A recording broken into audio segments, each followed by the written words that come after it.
All right, good evening, ladies and gentlemen, and welcome to tonight's VeteransTown Hall. I'm Chuck Ring, the Chief of Public Affairs for the VA Southern Healthcare System. So, do appreciate you all being here this evening. This is a series, another one in the series of quarterly town halls that we do here in the facility.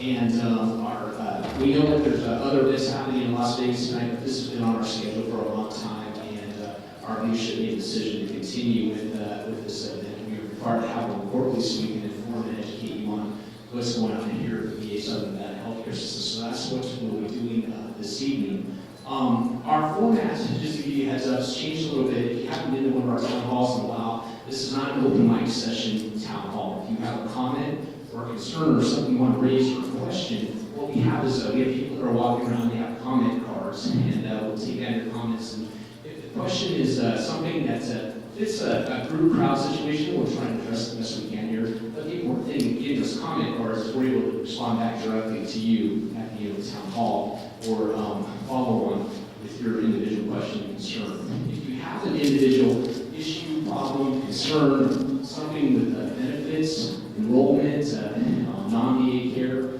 we do have specialists here. Hopefully you were able to see one of them before you came in this evening. If not, raise your hand. My cohort in crime, Mr. Dave Martinez, right back there. Dave, raise your hand. He'll be happy to help you or get you up with a proper person accordingly. So, but if you do have a comment or you want to ask a question, whatever, also raise your hand. Dave will bring a card by to you for fill out too, so we can see within there. So, one thing we did is we've got quite a few questions from the web that we'll run through tonight as well. So lots of great information there as well. And then we're also recording this. So our plan is after this town hall, since we know that a lot of people may not have had the opportunity to come out here tonight, that they can watch it on the web. So we're recording it as well. So with that, I will let tonight's panel introduce themselves, tell you who they are, who they represent, and then we'll follow on with a presentation by Mr. Kelly Selman with our Veterans Benefits side, and then Mr. John Stessel will talk on the Veterans Health side, and then we'll open up the Q&A panel. So I'll let the panelists introduce themselves. So we'll start with Kelly. Good evening, my name is Kelly Stellman, and I'm the manager here of the VA Benefits Office. I just started in July, and I'm very happy to represent Nevada's veterans. Thanks for coming tonight. Good evening, I'm John Stelso, the Assistant Director representing Peggy Kearns, our Medical Center Director, who unfortunately couldn't be here today, but it's for a good reason. She had to go to DC this afternoon to a presentation tomorrow. We're receiving an award for hitting functional zero in our homeless program. So the 25 City Initiative, tomorrow afternoon we'll be receiving an award for that. So thanks for joining us. We appreciate you coming out. Good evening. My name is Dr. Melvin Park. I'm the Deputy Chief of Staff, and I'm also actually representing for our Chief of Staff, Dr. Ramu Komanduri, who's with Ms. Kearns in DC, receiving that award regarding that 25 City Homeless Initiative. Good evening. My name is Jennifer Strawn. I'm the Associate Director for Patient Care Services and the Nurse Executive here. Welcome. All right, thank you all. I think what we'll do is we'll turn it over to Ms. Spellman to give you an update on what's going on with our VBA officer locally. So I just want to highlight a few items that VBA has achieved nationally over the past year. We completed 1.3 million claims for veterans with an average days of 123, which is a huge reduction over the past few years.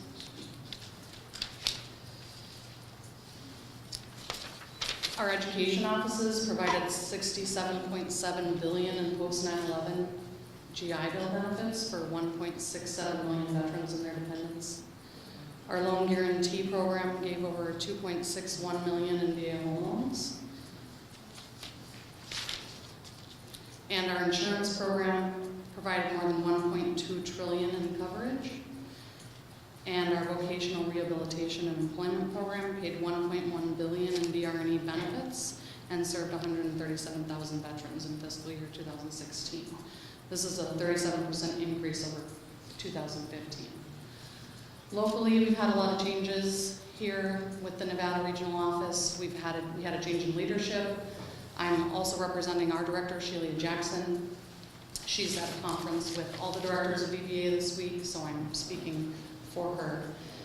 We processed over 11,000 claims in Reno and Las Vegas, which is a 48% increase over 2015. One of our major goals last year and this year is to improve the veterans' experience. We've taken a lot of measures to do that. We created an outreach team, so we have 3 brand new employees, 2 here in Las Vegas and 1 up in Reno, who are trying to reach our veterans in rural communities to get the word out about veterans benefits, helping them apply, educating them, giving them helping the homeless veterans get benefits that they need, helping them find local resources. And we've been really successful in our first quarter with that program, and we're just hoping to expand that more over the next year. We also are planning on a construction project in our office here. So if any of you have visited our public contact office, it's just right around the corner here. It says VA benefits. We plan on doing some construction in the next few months. We're trying to replicate how the pharmacy looks. So although it may cause some delays in service in the short term, the purpose is to improve the veterans experience for all of you who come to see us so that we can serve you more timely, because I know that our wait times sometimes can be a little bit less than satisfactory, and we really do want to improve your experience. Every one of my employees is dedicated to serving veterans, to making the right decision the first time, to getting you guys as much money as we can, because you've earned it, and we want to make sure that you're satisfied with the services that you receive. So that's a little bit about what's going on here, and like I said, thank you all for coming, and I'll be here on the panel to answer questions once he's done his presentation. All right, thank you. Good evening again. Just kind of go over some of our highlights we've had for the fiscal year 16 as we closed out our 16 year, moving into our 17 year. We're just under 60,000 veterans we need right now. 59,285, 158,000 veterans in our area, catchment area. The enrolled veterans, 71,429 for an 83% usage rate. That's huge. That's one of the biggest in the nation. Traditionally, it's about 50-60% across the nation. So we're really proud of that. And we've had a really good year. The other thing we're really proud of is our number of female veterans, almost 5,200. As you can see, as we trended over the last 5 years from FY11 to 16, almost 34% growth. That's huge. The numbers we're at now, when this place was designed and built, this was projected around 2023 for us to hit this number. So for 16, we had a 3.3% growth we're proud of, and early on this year, even though it's just kind of the first month or so, we're looking at about the same growth rate again this year. So we're continuing to grow, which is good. People are moving here. I think you can see the traffic through the facility throughout the city as well as you move around. Touched on that. 857,000 visits we've conducted. One thing we're really proud of is our electronic wait list reduction from 2,500 down to just under 400. A lot of efforts put into that this year with access and really shuffling our deck chairs around throughout the facility to make sure we're meeting that demand and establishing those things. Another big part of that was kind of the establishment of our weekend and after-hour clinic times at our primary care clinics and up here. And then recently, I'm sure you know, we closed down our CRC on the Old North Clinic on Owens.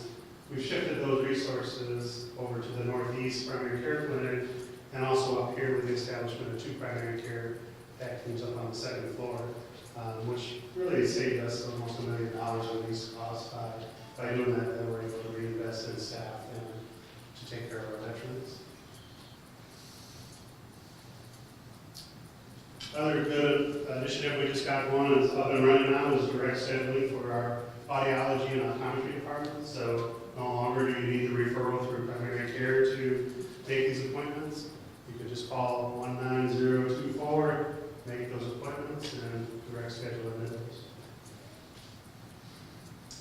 My VA community, this is really important to us, and it's really where we need some help from you. Really the purpose of this is to get the voice of you all into our committee structure, into our government, into our policy and procedures.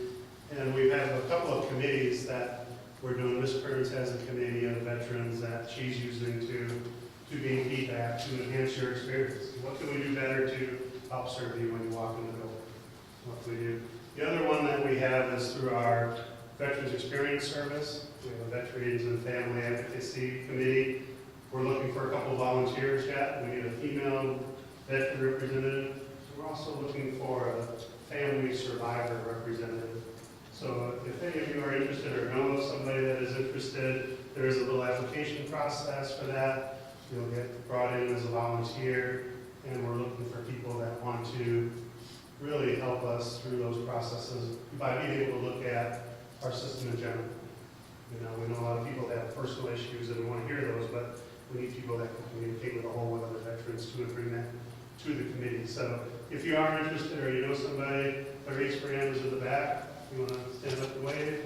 If you want to talk with her, she can get you the application packet and get you rolling there. But the other part of this is a lot of on our committees and structure within the organization. We also have asked veterans to come sit in on those committee meetings and sit in and give us feedback on our quality committee and our executive leadership board, and so we get that voice of the veteran as well, and to share your experiences, good and bad, too, to help us. Other thing we're really proud of, we have taken possession of our new Pahrump clinic. It's been turned over. We are currently placing new furniture in there, setting it up, getting it ready. Over next weekend, we are moving over, and we're starting our soft opening. But we'd like to invite everybody to come up day before Veterans Day, November 10th, 11:30. We will be doing our grand opening ceremony. So if you can make it, you're more than welcome. It's a brand new, beautiful facility right across the street from the hospital up in the front. If you can't make it on the 10th, or you can, then you can come back down here on the 11th for our annual barbecue and car show, 10 to 3. Great turnout last year, good response to it. We'll have booths kind of set up like we did tonight, and service organizations will be there as well. So please come join us. It's always a great event, one of the things we're very proud of every year that we do. The other thing you've been hearing a lot about, I know we've touched on this in previous town halls, is really same-day access. What does that mean? How does that work? What's it going to look like? And really, we've got two areas. The first one is primary care. And I think some of the misconception is when we say same-day access, a lot of people believe that that's going to be with your provider. And that may be, depending on how that communication goes. But it may be you get hooked up with the nurse on your PAC team, or you use secure messaging to get your issues addressed. You know, there's a triage process where you call in or you connect, and you'll get asked the questions, and kind of the best course of action based on that feedback will kind of drive to where you go, so we make sure you're getting taken care of.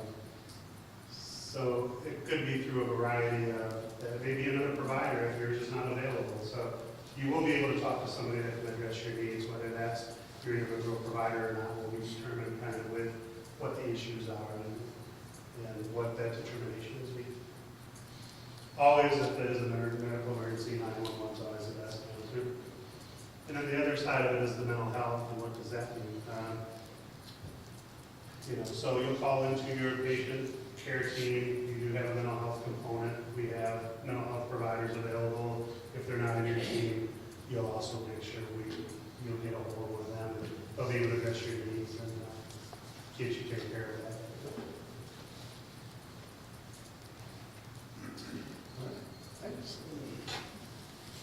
Thanks, sir.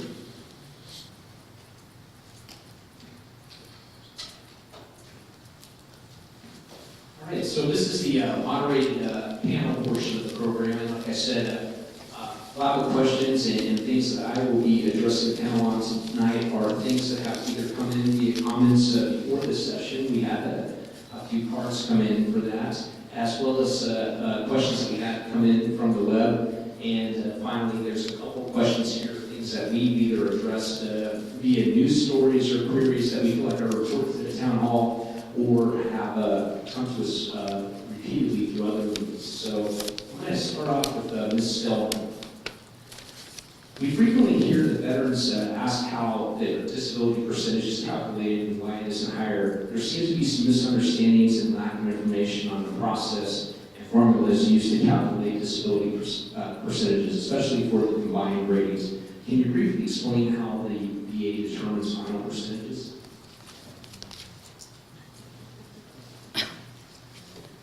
So I understand that it can be a confusing process. It isn't 1 + 1 = 2.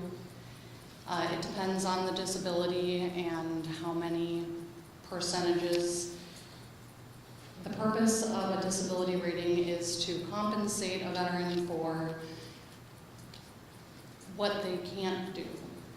So if somebody receives a 30% rating, it's because they've lost 30% of the function that they would do in a normal job. So I can't do the math for you. We have a calculator that does that for us, but it just depends on the how much the disability affects your ability to work. I know that doesn't really make sense. We could. If somebody had a specific question, I could answer that, or I could have one of my people answer that about their rating and why their 50 + 20 only = 60. But that's kind of a bad question. I can't really answer. Sure. I think the big thing to understand is there's no such thing as being anything like over 100% disabled. I think a lot of people feel like they should be like 120% disabled based on their combined ratings. Can you kind of talk to how you can't be more than 100%? So that kind of goes to what I said. You can't be more than 100% unable to do work. You either are 100% unable to do work or you're less than 100% unable to do work. Some people have 2 100% ratings. That doesn't make them 200% unable to do work. Does that help clarify? Appreciate that. All right. We get Dr. Potter with one here. So, Doc, there's been a lot of information in the news lately about pain medication, specifically opioid issues. What is the VA doing to adhere to the new national standards that were recently unveiled by the President? And what are some of the non-narcotic pain management programs that are available here locally? That's a very good question, and it's a very...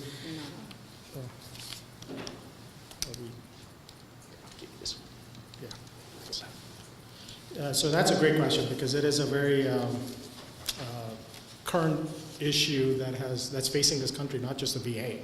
And that is the opioid crisis we're going through. There's more folks now between the age of 18 and 64 that are dying from opioid overdose than car accidents. So this is definitely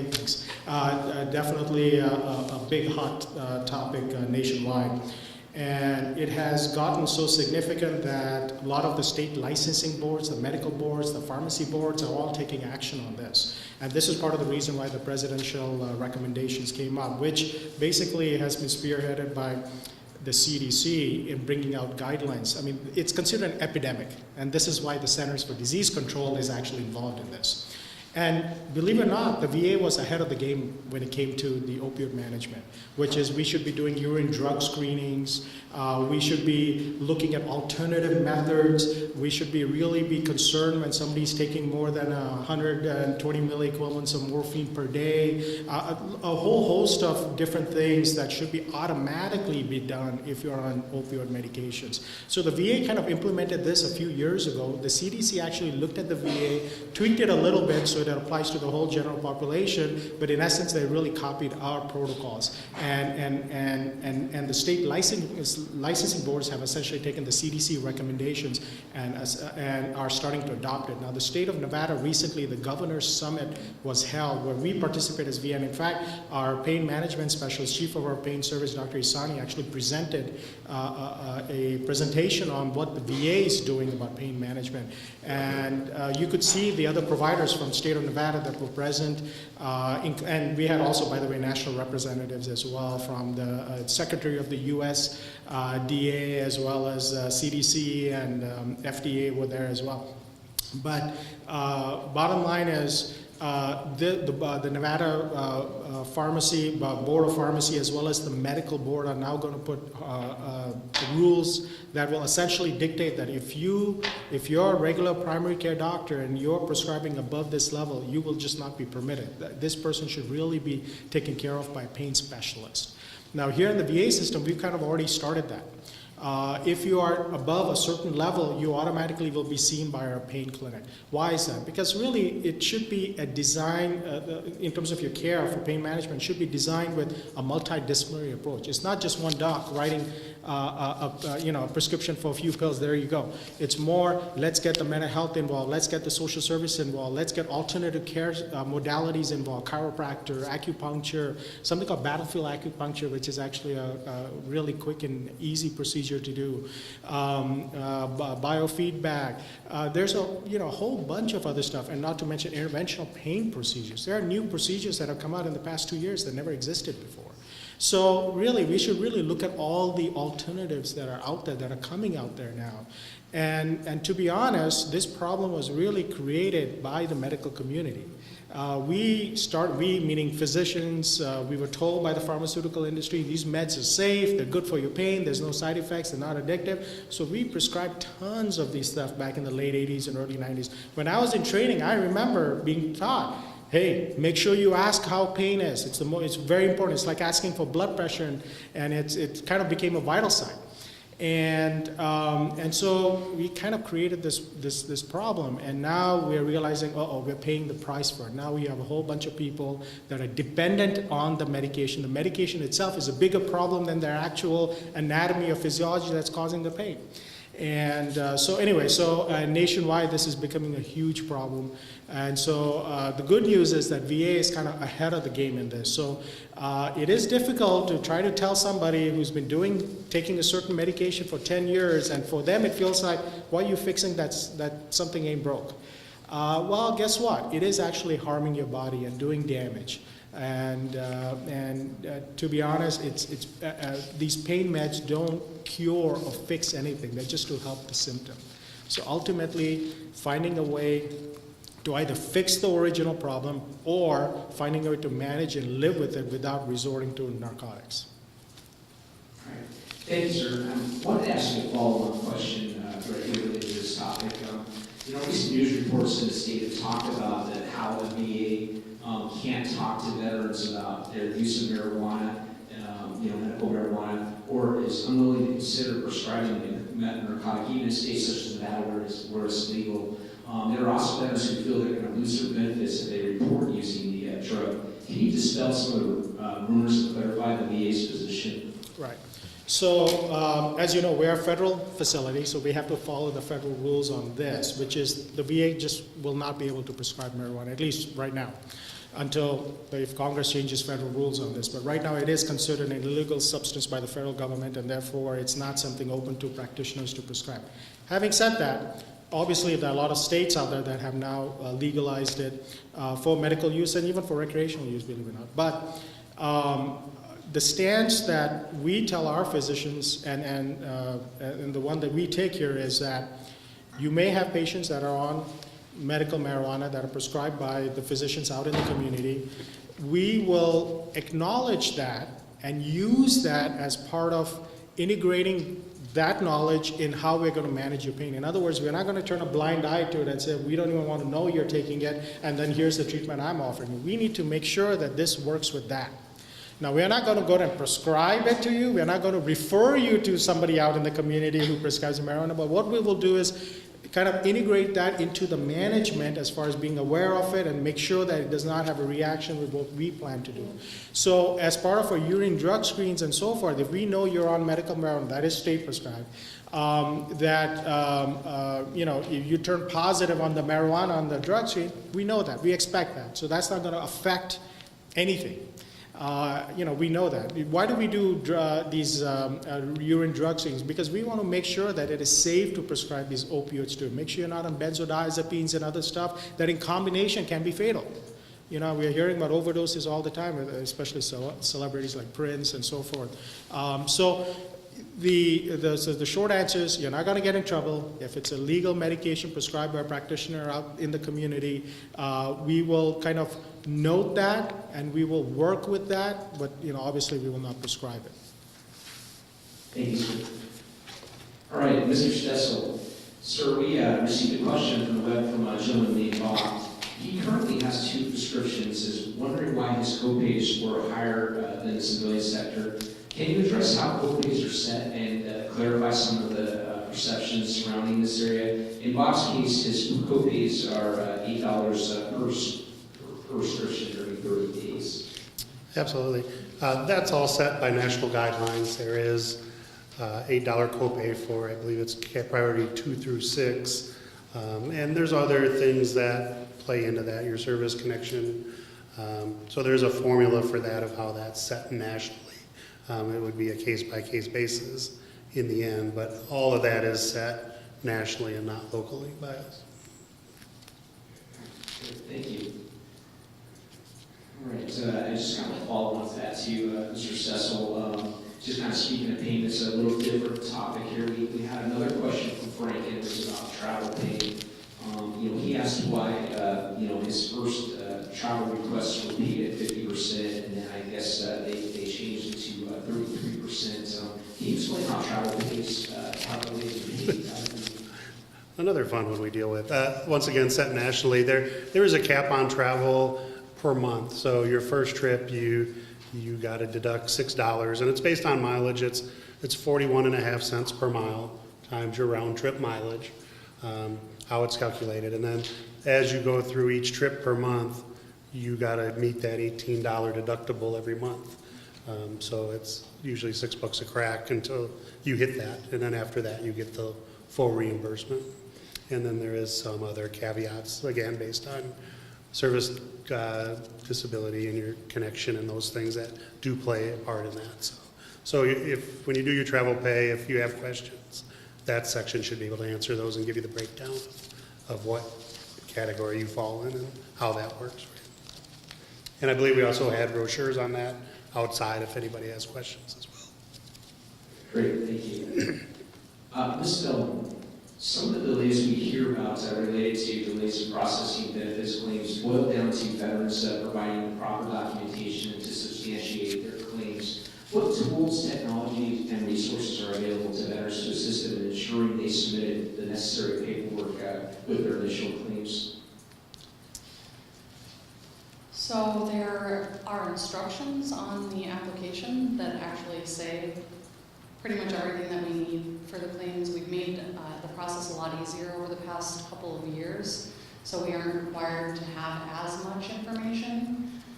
Usually, if we need additional information from the veteran, we'll send them a letter or give them a call requesting the information. If they don't understand it, they can call one of our call centers and they can help them there. We also have e-benefits available. That's a technology that you can use to apply online now. It has instructions on how to apply and what's needed to receive service connection for your disabilities. Also, YouTube is a great resource. You can Google how to apply for media benefits, and there's YouTube videos that'll help you walk you right through the process. Great, thank you.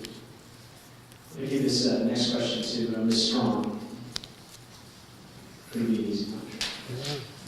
Thanks, You John. know, I think for Ms. Strong, a lot of people probably don't understand her position. She's probably got the largest service under her. She was responsible for our nursing corps as well as our social work service. So I just wanted to give you a moment just to kind of point out some of the things that are going on within our nursing service to help our veterans. Some recent activities or initiatives we have going on?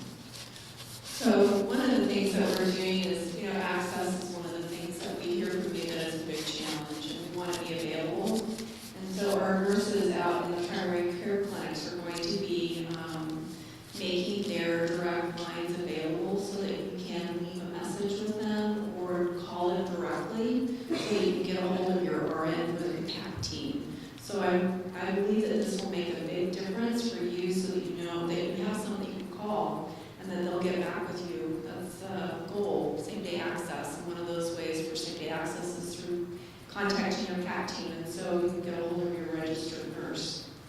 The other thing that we're doing is we started an initiative on our inpatient units, and when we look at our feedback from you, which comes in the form of a SHEP survey, those long surveys that you get sometimes in the mail, well, we actually do take that feedback from you, and we recognize that there are opportunities for us to improve the way that we communicate between the patient who's in the bed, so someone who's admitted, and then also you're telling us that we need to communicate better so that you know what your plan of care is, and that you're not necessarily always heard your concerns from, you feel like, from the nurse or from the physician.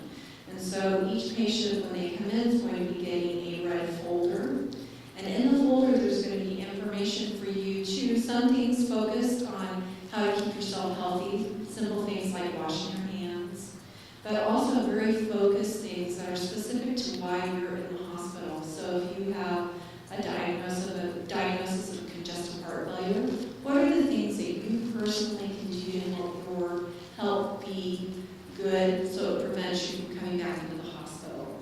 So that's going to be in a red folder, and it's going to help with what we call in the industry called care coordination. So you know what to do when you get home, what medications to take, who you're supposed to call if you have a question.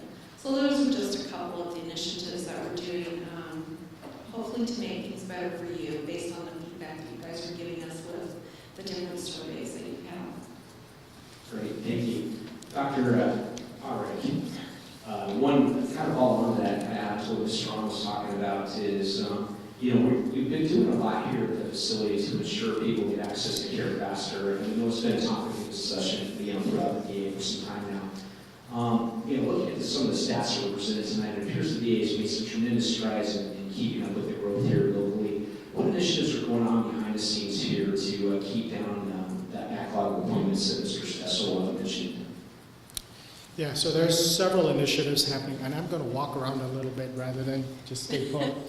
Sorry for the camera person who's going to do the several initiatives that are happening.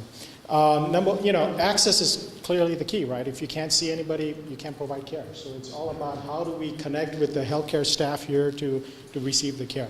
So we looked at it in a very multi-pronged approach. One is, let's take a look at what our demand is and what is our capacity.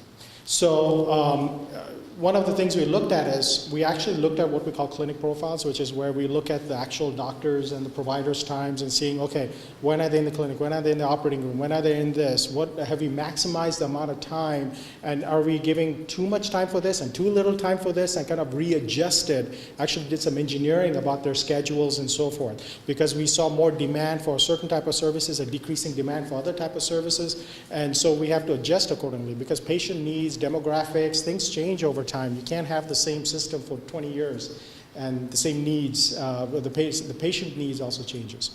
The other thing is the VA appointment system, and it's so complicated. We have all these lists, EWL, electronic wait list, VCL, Veterans Choice list, and this list and that list. So it's hard to get lost in the electronic system just to figure out where is this veteran? What are they waiting for? Who do they need to see? So we've kind of created this team that kind of work behind the scenes that are constantly scrubbing these lists and looking at appointment times and so forth, contacting these veterans, making sure that was this consult really necessary? Are they being sent to the right specialty? And ultimately, are they eligible for choice? Let's get them going in the choice train versus are they coming in-house? Let's make that appointment in-house. Let's call them in the evenings, weekends, other times when hopefully we can reach them so we can get them in. connect them with e-messaging, so that way we are electronically connecting them if it's hard to get them by regular phone. So we have, and we have a physician on this team because we need some clinical input on this because they can work with the different clinical services. Hey, this one seems more of a priority, like it sounds like this and this workup has already been done. Why don't we just go ahead and get the further test going rather than a clinic visit? So really looking at and actively working with our demand. The other thing obviously is hiring more providers. So, and that is, you know, it's a challenge nationwide. There's a shortage of doctors everywhere, but more so in Nevada and Southern Nevada also. So this is one of the reasons why we really want to get out there to the community, as far as the medical community out there. You know, we're working with UNLV as their new medical school comes up. We want to build these relationships with the docs that work with those medical schools to see how we can somehow form a relationship where they can also come here. We can bring students and fellows and residents here so they get their training versus we also get extra set of hands that can help us provide the medical care. Me and most doctors in America were trained in the VA system. We all did our rotations and fellowships and residencies in the VA system. So, but we don't really have that robust academic structure here in town, but it's coming with the medical school and a couple of the medical schools actually.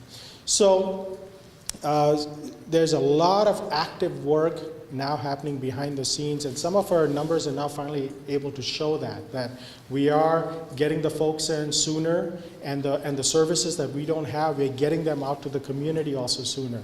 And I think the key is going to be really working with the community and making sure that we can kind of identify our capacity and then work a lot in getting those resources for some of those. The other thing is alternative modalities like telemedicine and telehealth is what we're getting at. And that really works with the rural communities especially where access is really bad. But we have these new, they're called telemed carts that have stethoscopes in them and otoscopes and all the other scopes in them. So really, even though the doc is here in Vegas, they can actually hear your heart, hear your lungs, and physically see you as well. And so you have a technician or sometimes even a physician on that end who's not a specialist, work with that specialist and kind of figure out what's going on and then get to that next step. So that way at least something can happen and get going on this. We did that with spine surgery. Where the spine surgeon is in Southern California, our doc is over here with the patient doing the visit, and then the surgeon also has access to the MRIs, CAT scans, all that stuff. And then the doc here, who's a PM&R doc, a physical medicine rehab doc, is having the patient move and do other maneuvers while the surgeon is watching, and then can kind of figure out, okay, I think this is a patient that needs surgery. So bring him down to Southern California and let me get that process going versus this person is definitely not a candidate.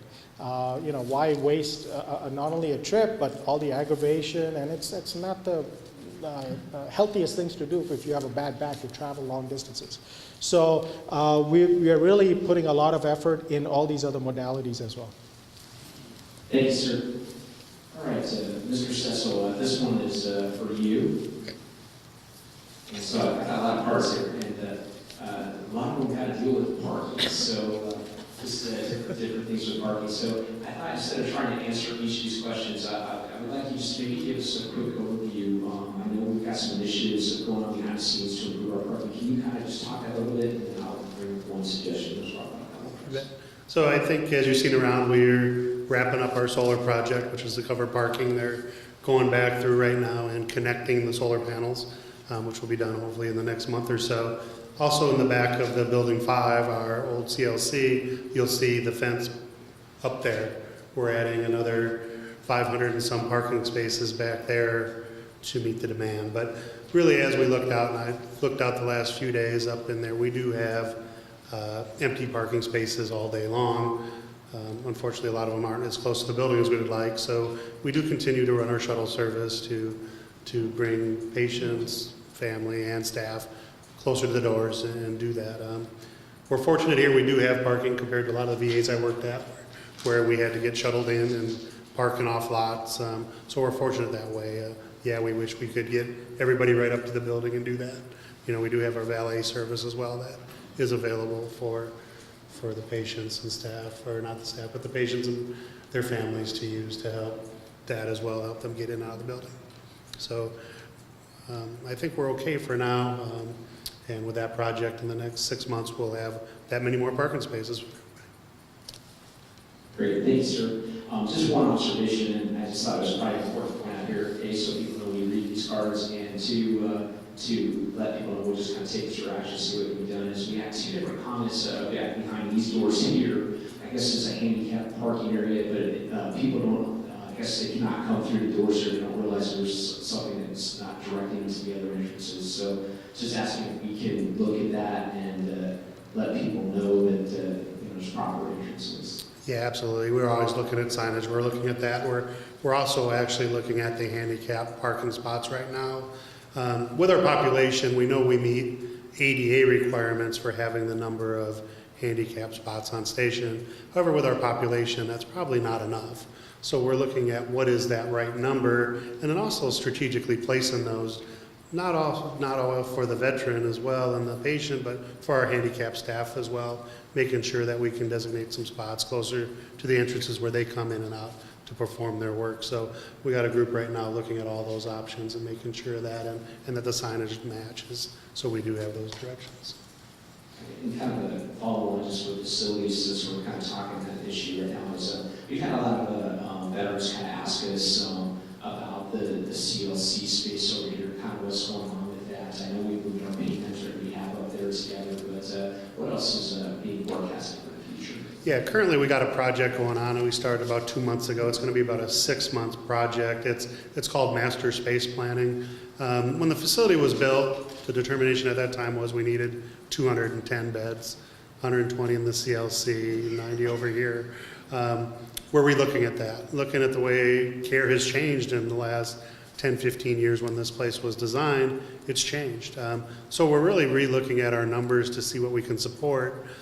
Through that process, they will tell us, based on veteran population, ages, and how care is going, really what our needs are going to be. And then we're going to have to sit down and make some tough business decisions on what we're going to be able to support here. Is that going to be 20 beds? Is it going to be 40 beds? Is it going to be 60 beds? We're not sure yet. And what are those beds going to be designated for? Is it going to be hospice? Is it going to be palliative care? Is it going to be a substance abuse treatment area? You know, we're looking at that. So they're out right now gathering all that data, combing through our numbers and our veteran population to make those recommendations. So my guess would be we'll have some additional beds, some additional units. What those are going to look like, I can't tell you. And then with that, what services do we need to expand? Rehab is growing. We need additional space over in Building 5. We've done that. We have several other areas that we feel are going to grow, and we want to make sure the numbers are going to support that before we make any decisions moving forward with that. So we want to make sure we got a strong business case that's going to support where we're heading forward, and that with that, the flow of care is going to match that as well. So we're not bouncing people around from rehab over to another clinic that should be closer located to them, so we can flow the patients through. So I think we're projecting January, February for that final report to come, and then we'll move on from there. Great, thank you. Mr. I'm going to hit you with one here real quick. We talked, Mr. Sess talked about the community resource and referral center moving to the Northeast Clinic. And we know a lot of that is for our social work service now. Can you talk a little bit about some of the benefits that we're able to provide our homeless veterans with the move to the new facility? So the community resource and referral center is going to be over at the Northeast Clinic. And there are some benefits. One is that we have primary care there. There's radiology, so if the patient needs to have a chest x-ray, because they come in and there's something clinically that needs to be diagnosed, it's right there. We also have pharmacists who are there who can provide patient education on medications. And then we have lab draw as well. So it's really more of almost a one-stop shopping. And then they still have all the resources that they had at Community Resource Referral Center. Those have moved over to the Northeast Clinic. And then we are projecting and hopeful that we'll be able to add some homeless services here at the medical center, so patients don't need to go back and forth between the main medical center and Northeast Clinic. And we moved our head dash social workers over here on the 5th floor. So I think overall it's really going to be more of a benefit for patients because all of the services will be more consolidated. Great, thank you. Ms. Feldman, I have one for you. We've seen in the news lately, especially particularly followed here locally by our Las Vegas Review Journal, is that there are some changes potentially coming for how veterans of the Camp Lejeune are going to be classified with the VBA. Can you talk a little bit about what that is and what veterans need to do if they spend time at Camp Lejeune to see if they can qualify for benefits? I don't have a great answer for that. Camp Lejeune cases are processed by our Louisville Regional Office. They have made changes in the disabilities they are considering to have been caused by the contaminated water at Camp Lejeune. I'm sorry, I don't have the list of them right now, but if a veteran specifically asks that question, I can find out the information and get it to them. Okay, great, thanks.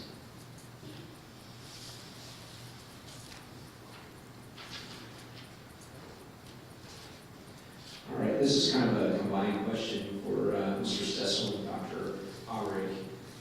We received a question from TX. Asked why the VA doesn't notify patients when appointments are canceled.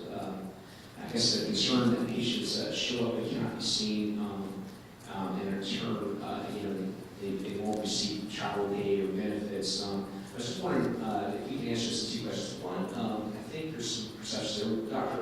Howard, I'm going to start with you. What are we doing if we have to, a private provider is out or something and his or her panel is has patient schedule today? What are we doing to try and take care of patients to avoid cancellations? I think some of the folks that know me over here know that nothing upsets me more than canceling a clinic.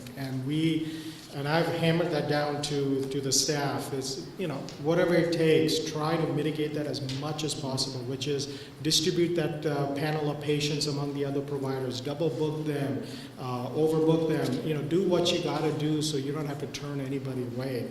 And one of our chiefs in cardiology, our chief of cardiology has done precisely that. I mean, his policies, I don't turn anybody away. Even if the veteran shows up on the wrong day or the wrong time, we try to accommodate everybody. And what I've told the staff is, medicine is unpredictable. There are days when it's going to be slow, and there are days that are going to be hectic and crazy.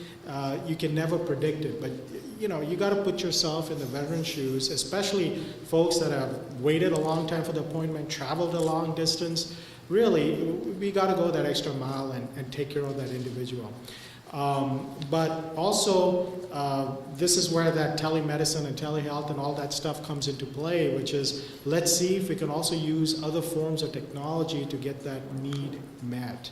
And really, we are underutilizing it, so are lots of other places, but we're really pushing that as much as possible, where if there's only one specialist in this location but the other guy is somewhere else, let's see how we can use the expertise of the other guy over here. So that is my personal pet peeve, is when somebody is turned away. And so we do our utmost to see what can we do to make that appointment happen. Great. And Mr. Sess, we take part to that about the travel pay. If the veteran can go to his or her own show up or weren't contacted, can they still file for travel pay? Absolutely. We will do every effort we can to pay that travel pay one way or both ways. That is our right, and it is not illegal to do that. And if there is a misconception that we cannot do that, that's not true. We can cover that cost. Great, thanks, sir. And Dr. Pollack, I want to kind of go back on one more thing. You hit on a couple times here. We talked about telehealth and that, but particularly our rural members, we've kind of got a lot going on right now with Laughlin. We're opening up the new clinic in Vermont. Can you talk about some of the things we're doing in these two rural communities to better our services for veterans? Yeah. So, I mean, we talked about the telemedicine, but a lot of it also has to do with, making sure you get the right folks in the right places. So we have hired a new doc who's in orientation right now, and will be in Laughlin in about as he finishes the orientation. He's new to the VA system, though he has extensive experience working in rural communities. He will be working in a couple of weeks, hopefully, in Laughlin, get going. But the fact is, he's already been out there, seen the clinic, and he actually now lives out there. But he's already identified certain things. He goes, when a vet comes in with skin lesions or this, or even a small laceration, I can handle that. I don't want to send him out to the hospital next door or to Vegas. Let me go ahead and freeze it, burn it, stitch it. I can take care of that. So it's getting the right person with the right skill set who kind of has a full armamentarium of skills that can be used, especially in a rural setting where there is not a whole lot of other folks out there that do those kind of things. And he, in fact, he was excited when he saw the telemedicine cards over there, and he said, I'm going to get going with infectious disease and pulmonary and cardiology and start making those connections. And I want to see as much as I can do so that veteran doesn't have to travel out of Laughlin. And, that's his goal. So I'm excited that he's going to be starting out there and we're going to get this going. But at the same vein, that's exactly the type of folks that we're looking for. And so we now, as we recruit, we really try to identify those type of individuals and try to put them in the right places. The APR. And also he will be assisted by APRN as well, which is a nurse practitioner. And that's the key too, is that one of the reasons why the state of Nevada made nurse practitioners what we call an LIP, licensed independent practitioners, meaning they can also prescribe and do things independently of not having a doctor above them. And in many cities in this state and other states, there ain't no doctor around for 500 miles. It's the nurse practitioner taking care of you, maybe even delivering your baby, all that kind of stuff. So that's the other angle, is we got to get our nurse practitioners and physician assistants, especially with the nurse practitioners, getting them working in concert with the physician who might be here via telehealth, and the nurse practitioner is the only person over there, but making sure that this person is competent, has gotten the guidance from our doc, and where they can really provide those services. Great, thanks. Well, Chuck, Just I'll add, so in Laughlin, we also provide we actually provide reverse telehealth up into the valley, believe it or not. We have a social worker who's in Laughlin, and so they see the patients there, they provide social work services and also mental health services, and then she ends up providing telehealth services to patients here in the valley. So it can work actually both ways. We also provide telemental health services out to Pahrump. We're planning on doing that in Laughlin. And then we're also exploring doing telepharmacy services as well. So really leveraging the technology so you don't have to travel. And so I think there's a lot more to come with that. Great, thank you. And I think it's 22 programs we currently have for telehealth, last time I counted, so lots of great stuff going on there. And with our front clinic opening up, we'll actually have, right now the person's crammed in one little room, and if you know the person's like 6'9", crammed in this little room, but we're going to have 2 large rooms for telehealth to reach back. So we'll have lots of capability back here in the facility to help in these rural communities as well. Okay, I'm going to ask just one final question. We need to wrap up this evening. Going to, sorry, I'm flipping back and forth here. I'm going to leave it with Mr. Stessel here, and the other panelists jump in, obviously from the DBA side as well. I think this is one that all 4 of you can address when you're where you sit in your various organizations. We as the VA strive to do our best to support our patients and our veterans locally and tend to their needs. Sometimes there are issues that arise that need to be resolved. Veterans have several options available to get assistance, with their issues or concerns. What is the process that veterans should use to address their needs? I'm going to start with Ms. Feldman. If a veteran has an issue or concern or problem with a staff member or quality services, what should they do with your organization? So we have a 1-800 number that you could call if that's the easiest thing for you, but the best way to get your problem resolved would be to come to our office here and work with one of my counselors about your specific issue. We can expedite claims for benefits based on financial hardship or homelessness or potentially almost homeless. We work well.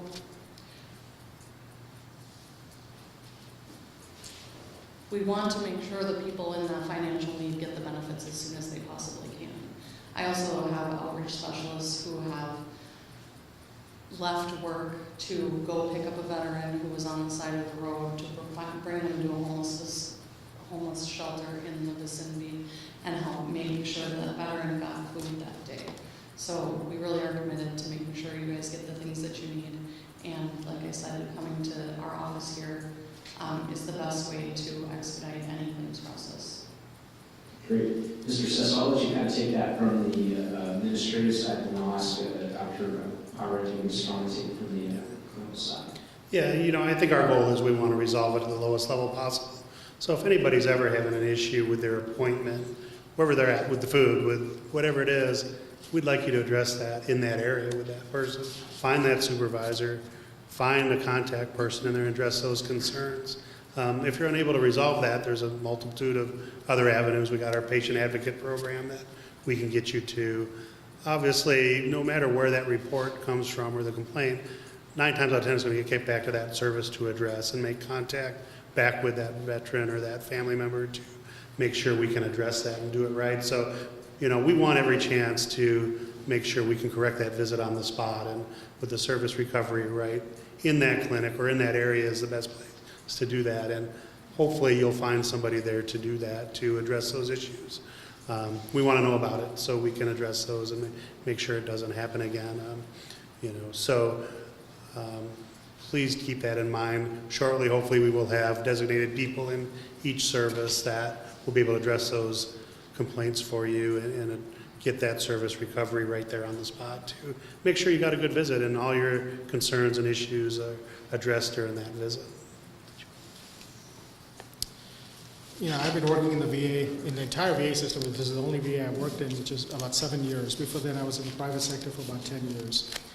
And one of the things I noticed in the VA system is that there's some degree of fear among folks. There's so many rules, there's so many regulations. I might violate something and get in trouble. So there seems to be this fear of there might be landmines around me and I got to tread very carefully. And I think it creates some degree of paralysis. So what I've told the folks that I supervise, and really anybody else in the VA system, is do what's right. It's pretty common sense. I mean, you treat people like you want to be treated and do what feels ethically and clinically and morally right. Just do it. Don't worry about these rules and regs out there. We'll sort them out later, but I'd rather do something right and face the heat about why we violated something rather than we adhere to some policy and did do something ethically and clinically or morally right. So, and especially with the docs, I tell them, you're a licensed independent practitioner. No one can tell you how to practice medicine. I mean, your ultimate boss is the President of the United States. He can't tell you what to prescribe and what not to prescribe. You're an independent practitioner. There's only 2 professions that are like that, the legal profession and the medical profession. So do what is right. And then, and if they're folks that we give them all the training, counseling, and they're not things are not working out, I try to help them find a job outside the VA.